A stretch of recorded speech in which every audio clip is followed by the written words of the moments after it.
Okay, let's get started. Good morning, everyone, and welcome to today's Tuesday Market Outlook session. My name is Prakash Vijayanath. I'm an analyst here at Options Play, and today I will be walking you through how we are viewing the current market. So we have seen some pretty interesting price action since the last time I spoke last week, and definitely a bit more optimistic price action here for the major indices. So definitely quite a lot to get through today. And before we get started, just a quick disclaimer. The types of securities, forms, and research tools used in this video are for demonstration purposes only and should not be considered a recommendation by Options Play or solicitation or an offer to buy or sell any securities. This video is not intended to be used for individual tax, legal, or investment planning advice. So, our agenda for today, we'll be starting off with the major indices. Like I said, optimistic price action, but optimistic price action at key levels. So that is quite encouraging. From there, we'll be moving on to fixed income and commodities. We have seen a lot more choppiness in yields and bonds, but bigger moves here in the dollar index and gold. So we will be covering the key levels there to look out for. From there, we'll be moving on to the sector rotational model, where we are starting to see the weakening leadership in energy and financials. And these two sectors provided leadership for the last few weeks now. So we are seeing that weakening leadership there. And we are starting to see some rotation into technology as well, which will also help the major indices, which should give some momentum to the major indices. From there, we'll be moving on to just the one subsector that I have for you today, and we'll be ending today's session with some bullish and bearish market observations.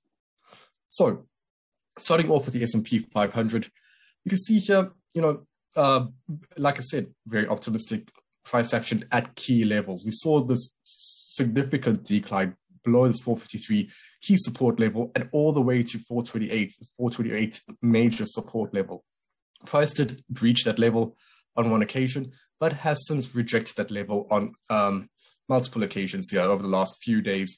That already, was somewhat encouraging, but the price action over the last 2 days, over the last two sessions, I should say, has been a lot more optimistic. We saw a huge bounce here from this 428 level all the way to now 449 for the S&P 500, and looking like it's going to it's approaching that 453 resistance level here, which has acted as resistance in the past and acted as support in more recent months. That'll be the real test for the S&P 500 from a technical perspective, in my opinion. Should price break above the 453 level, it does open the door back to 470. But, taking a look at the fundamentals and at least putting them into perspective, last year was all about corporate earnings. Corporate earnings was what drove markets higher, as you can see from a weekly time frame, is what really gave markets, equities as a whole, so much momentum. This year, I think corporate earnings are going to take a bit of a back step. It's going to be more focused on the Fed. So right now, we know the Fed has started to get more hawkish, already planning a rate hike possibly as early as March. So that has to be taken into consideration. I do think markets have somewhat priced that in, but I do think as well, despite the fact that we are in an earnings season, and earnings season will have some impact on the short-term performance of the major indices, the Fed and how hawkish they will actually be, that's going to be the key focus. And the big question is, what economic indicators are the Fed going to use? Are they going to use jobs? Are they going to use inflation? Are they going to use a combination of the two? That's a big question here. So, and that's a big unknown as well.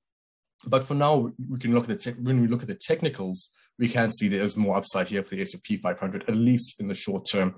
But I do think when you put the fundamentals in play, it's not going to be like last year where we saw a very strong rally here for the major indices. I think the major indices are going to have a bit more weight in them, dragging them lower with a more hawkish monetary policy. And while we may see a revisit of 470 in the months to come, I think it'll be a bit more choppy heading up there. So individual stock selection, that is going to be a key theme here as well for 2022, rather than just buying that entire index. So taking a look at the NASDAQ 100, and a very positive rebound here for NASDAQ 100, breaking above this 353 key level.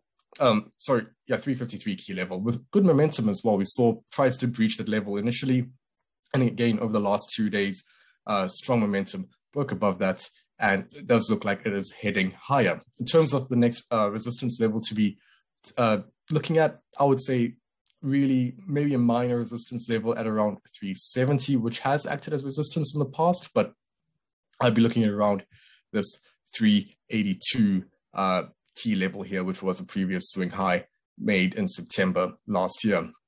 And again, we know technology stocks have been suffering a lot more, but we are starting to see rotation back into them. So it'll be quite interesting here for the NASDAQ 100 over the next few days. And maybe, we may see revisit back into this channel here, long-term bullish channel here for the NASDAQ 100. But for the short term, for the next few days, I do think there's enough momentum in this move for price to reach 370 for this week.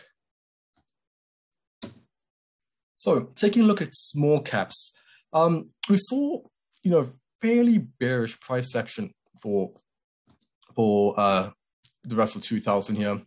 We saw a break below this major 233, 235 resistance level after price made a false breakout. A lot of bearish momentum, broke below this 227 minor resistance level, remained range bound for a few weeks, and then broke below this 210 major support level, all the way to 188. Since then, it did reject that level and is now bouncing higher with strong momentum. But if we take a look at the weekly chart, this is a Fibonacci retracement tool, and what this does is essentially tells us possible areas of reversal. So, we're looking at right now the Russell 2000 since from its pandemic low, just below 100, all the way to its all-time high level made in November last year. We can see there's been a fairly significant decline, and it's approached almost exactly to the 38.2 Fibonacci retracement level. So this is a fairly strong bullish signal, in my opinion, the fact that price has bounced exactly from that level with such bullish momentum, very good bullish price action, and that does tell me that there is more upside ahead. I think on an intraday level, we may see some resistance.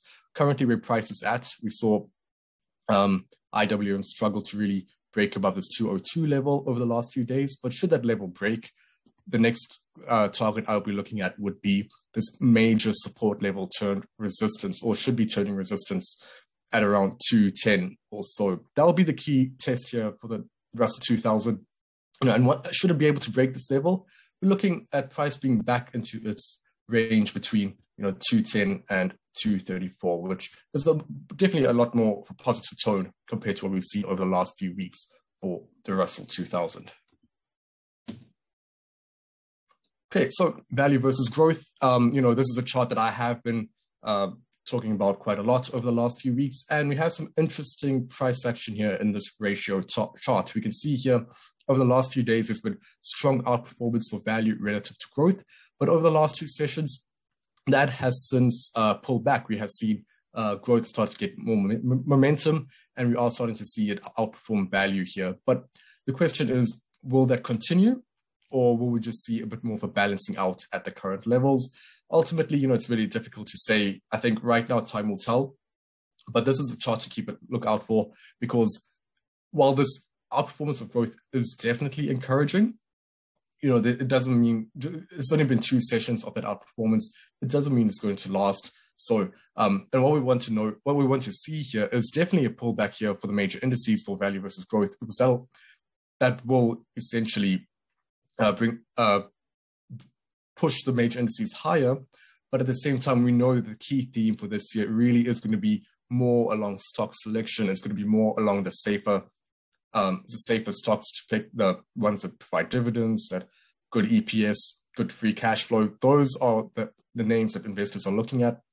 And unfortunately, those really aren't growth names. That doesn't define growth names. So I don't expect a full-on reversal here for growth relative to value back down to where it was trading a couple months back. But the fact that growth is now starting to get a bit of momentum relative to value, it does tell me that overall the major indices do have some momentum to continue higher over the next few sessions. So taking a look at the VIX, another very important chart. You can see here the VIX was above 30 for a few sessions, which was very concerning. And we saw that translated into a massive decline here for the major indices. But since then, over the last 2 or 3 sessions, we have seen the VIX break below the 30 level and continue lower with good bearish momentum. Very encouraging from the short-term perspective, but I will say, VIX is still fairly elevated even at 24.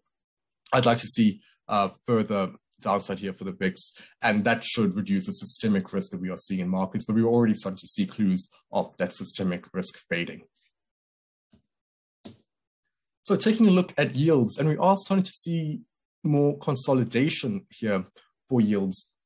We saw a strong bounce from 137 basis points all the way to 190 basis points. And right now, yields are essentially forming a base above 170 basis points or so. As we can see, there has been a loss of momentum for yields, which is expected. This is a very quick move here for yields in a very short space of time. So this is a consolidation that we were looking for, and it looks like yields are starting to consolidate a bit more. And we are in the long term bullish on yields because we know Fed is more hawkish, and we do expect yields to eventually continue higher, maybe even back to around this 2% area that did provide resistance in the past.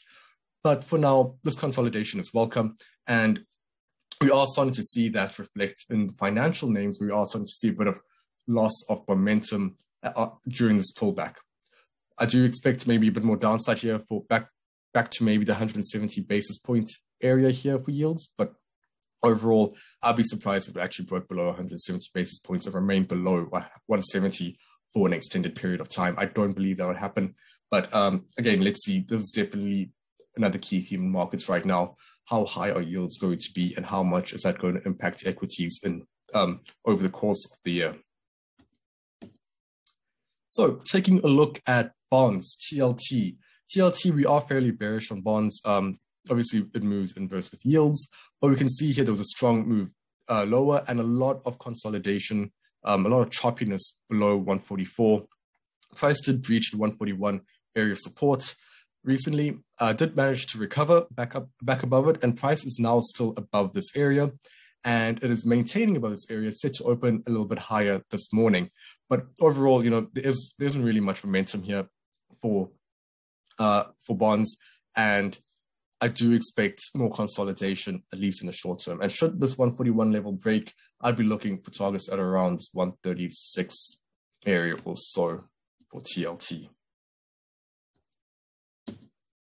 And taking a look at the dollar index. So, for those that have been here for a few weeks or a few months, you would know that I'm fairly bullish on the dollar, not just due to the fundamentals of a rising interest rate environment, but also the fact that relative to the other currencies, the dollar is, I just put it this way, the US is in a better position to increase interest rates compared to the Eurozone or the Japanese, or to Japan. So I do think that, overall for the dollar, still quite bullish, but we have seen a bit of a pullback, and that's okay because we have seen this very strong move higher all the way to 97.50. A bit of a pullback is expected, but the important thing is that it is staying above that 95.50 base that it did form, and it did break through, but this is looking more and more like a false breakout. And I do expect maybe a bit more downside here over the next few days, but it should run into support at around this 95.50 level or so. And taking a look at gold. So gold also quite bearish on, especially because I'm bullish on the dollar. And we saw a false breakout at 171 a few days ago. Price did reach this 173 area and immediately reversed lower with strong bearish momentum all the way within a couple of days to this 167 minus support level. Price even breached below there, and it has somewhat recovered and is set to open near its 55-day exponential moving average. I do expect maybe more consolidation in this area. I don't expect a sharp move higher, but should that happen, 171 would be the key resistance area that I'll be looking at. And should there be a further break of this 167 support level, I'd be looking for further decline back to around 165. But overall, yes, gold is fairly choppy at the moment, but I do think that the tone is more bearish overall. And taking a look at oil. So oil, we saw a strong move all the way from 66.50, now at around 88, But we are starting to see, over the last few days, a slight decrease in momentum, which is expected after such a sharp rally. And I think really what we want to be looking for with price action the way that it is right now would be where is the next support level? Should there be a sharper reversal lower? Where would be the next area that price is likely to find support? And I would probably highlight this 84 level here. That did provide resistance in the past. Price did break above that with good momentum, but it's starting to slow down. And I do think this slowdown does point to a bit of a pullback here in price back to this 84 level before we start to see maybe a bit more consolidation or a bounce higher here for oil. But as we can see on the weekly time frame, price has been on a fairly obvious bullish trend, higher highs and higher lows, and it has now made a new higher high. So I would be right now that because price has made a new higher high, I would be looking at where would be the next higher low and where would be the reversal point. And I do think now it's starting to look like a time for a short-term reversal, at least for oil, back to an area of support before we can find some momentum for a continuation higher. So taking a look at sector rotation, right now we have 7 sectors in the improving and leading category and 4 sectors in the lagging and weakening category. And if we take a look at the leading category first, energy. Energy has provided leadership for multiple weeks now, and we are seeing a sharp reversal in momentum here. It's still in the leading category. It's still on a relative strength basis doing quite well, but that momentum is now starting to slow down very quickly. And we are starting to see rotation out of energy, slight rotation out of energy into other sectors here. I wouldn't say I'm bearish on energy, definitely not, but the fact that now we are starting to see rotation does show that the rotation out of energy and into other sectors is definitely a short-term theme in markets at the moment. And if we take a look at some other names here in the leading category, communications. So I highlighted communications last week. I said there was good momentum in communications, and that's definitely encouraging after months of being in the lagging category. We saw this sharp rotation out into the improving category, and that has since reversed lower here. So I do expect further weakness here for communications. We have healthcare, which is now in the leading category, utilities and staples as well, defensive sectors in the leading category. So it's still, there's still a case of defensive sectors providing leadership and defensive names providing leadership. And I don't believe yet that we are completely out of this volatility that we're experiencing. I do think markets are going to be a little bit more choppy, but our tone has now shifted to a bit more of a bullish tone here overall. Taking a look at the improving category, we have technology. So this is obviously, a very big sector. It's one of the sectors that NASDAQ 100, the S&P 500, they have large weightings on. So the fact that technology is rotating out of the lagging category and into the improving category with decent momentum, that's encouraging for the major indices to continue higher as well. And we have discretionary, which is very weak at the moment, very poor relative strength and momentum against the overall market, and it is in the lagging category. So I do expect further weakness here for discretionary. And taking a look at some sectors, so technology, we broke above a key area here yesterday at 159, 160. Price did pull back all the way to this 148, 147 level, and essentially found an area of support. Price has bounced from this area on multiple occasions, and it's bounced higher now with strong momentum, already breaking above 159 and continuing higher back to its 21-day exponential moving averages. So where next for technology? Next key level that I can see here would be 164. 164 has acted as support in the past, may provide some resistance here for technology, but should price break above this 164 level, we would really be looking at, this 172 to 176 all-time high level here for technology, where it was trading at around, earlier this year and in December last year. So very good momentum here for technology. Short-term wise, we are bullish back to 164, and we'll see what happens at that level. Should there be a break above and a retest, that does open the door for continuation higher for technology. But momentum is definitely starting to improve. So after weeks of tech weakness, we are starting to see that strong reversal here for technology.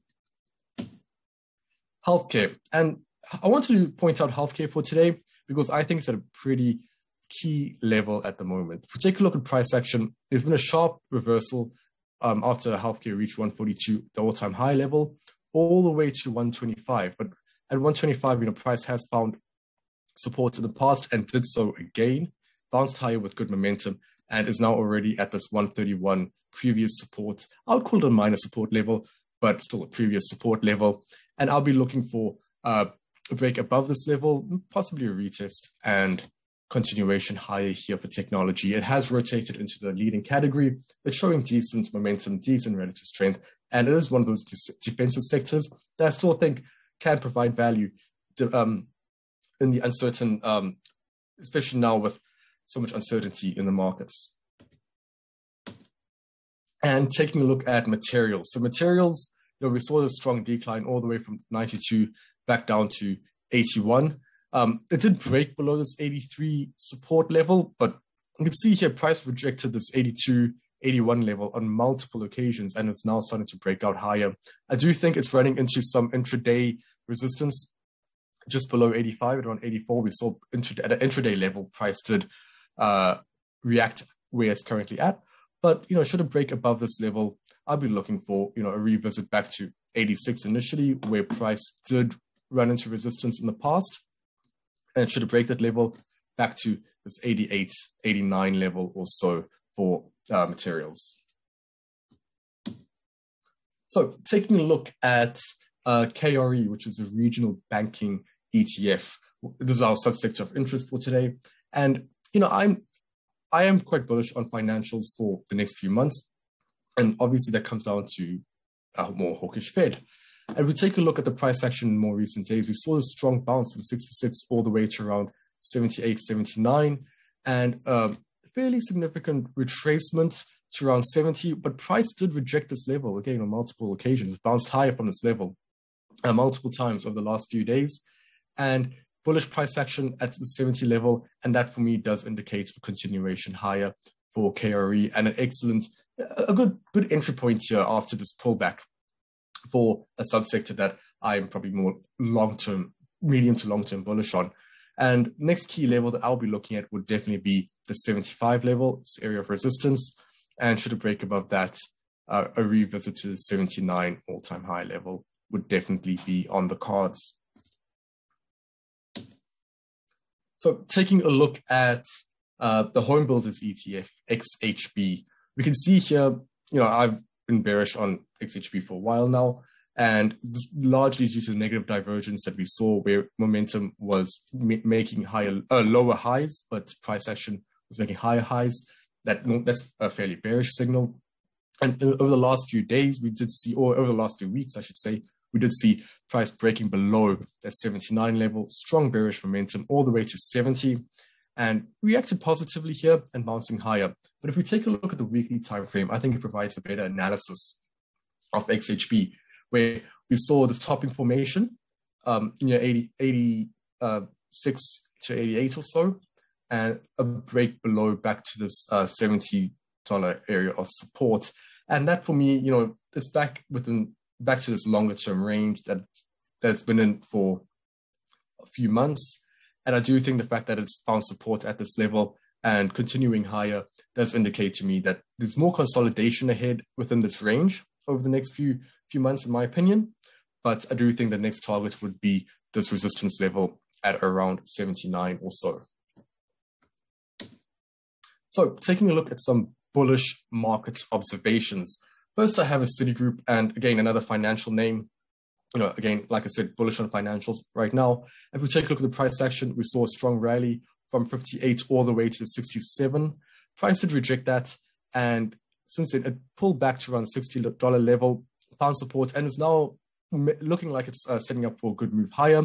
Price did break above its 21 and 55-day exponential moving averages. yesterday, and I do think there is this points to some positive price action and does give me some encouragement that City should continue higher back to around this 67, 68 level over the next few days. And should it break above that level, if we take a look at the weekly time frame, we can see here we can see here just the range at which City is currently trading at. It's between 80 and 58. I do think if it breaks above the 68 level, we should see a move higher, initially to around the 75 and back to 80 also over the next few months. So taking a look at McDonald's is definitely more of a defensive name. And if we take a look at the price action itself, we saw a strong pullback back to an area of support at around 245. Price did bounce higher from this level over the last few days with strong momentum. And I do think, from a price action perspective, the fact that it broke above its 21-day and 55-day exponential moving averages yesterday, I do think there's good momentum here for McDonald's. And I do think there's room for continuation of this rally back to 270 area where it did run into resistance. Taking a look at the momentum itself, longer term momentum starting to improve, short term momentum actually almost somewhat starting to approach overbought areas. So I wouldn't be surprised to see a bit of a pullback in price before continuation higher, but overall definitely a bit more on the bullish side here for McDonald's. And taking a look at AMD, and you know what, we are in earnings season. This is a bit of an earnings play, but AMD, one of the strongest, if not the strongest, with the exception of NVIDIA, the strongest semiconductor names right now. We know Facebook CapEx is going to increase by around 60% this year, and AMD is definitely going to benefit from that. So from a fundamental perspective, there's a solid case here for AMD. And if we take a look at the technicals, though, we saw price did break below this 130 area with strong bearish momentum all the way to 100, and did find support where it did at an area which provided support in the past and is now moving higher. Earnings are tonight, I believe, and I do think at current levels it provides a good risk reward for possibly a continuation higher for AMD.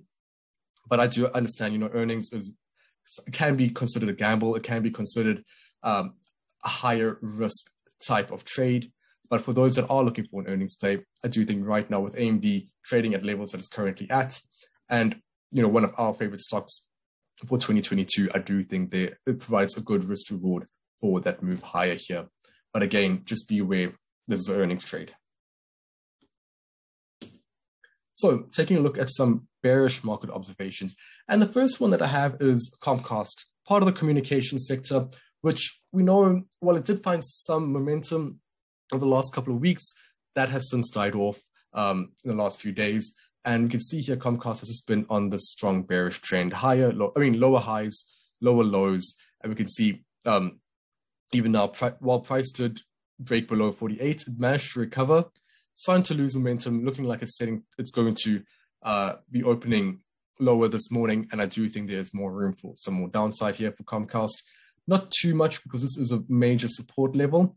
But should that level break, I'd be looking at around this 44 area of support. And that did provide support in the past. But overall, communications are quite weak at the moment. It's a sector you want to avoid, or if you're bearish on, there are bearish opportunities. I think Comcast is definitely one of them. But I would be looking for a break of that 48 support area for a continuation lower back to 44 or so. And next I have Johnson & Johnson, part of the healthcare industry, part of the healthcare sector. Definitely, I am positive on the healthcare sector, but when I look at Johnson & Johnson, I do think there's a bearish case to be made. Reason why? It's negative divergence. We can see long-term momentum is weak, but price is still forming higher highs or is approaching, it's still fairly positive. So I do think there's actually a good entry point here at current levels using negative divergence that we may see a reversal lower here for Johnson & Johnson. So we take a look. Momentum has been making lower highs, but price made a higher high and has rallied to this area of resistance here at around 172, 173. it's looking like momentum is starting to fade. Even though there was a bullish candle yesterday, short-term momentum did start to reverse lower. Price is looking like it's about to open lower this morning. And I think this is a good entry point for the move lower for Johnson & Johnson. The next area that I'd be looking at for an area of support would be at around 166 or so, which has provided support in the past. So with that, that is all I have for you today. Thank you so much for joining me. I hope you have a great trading day ahead.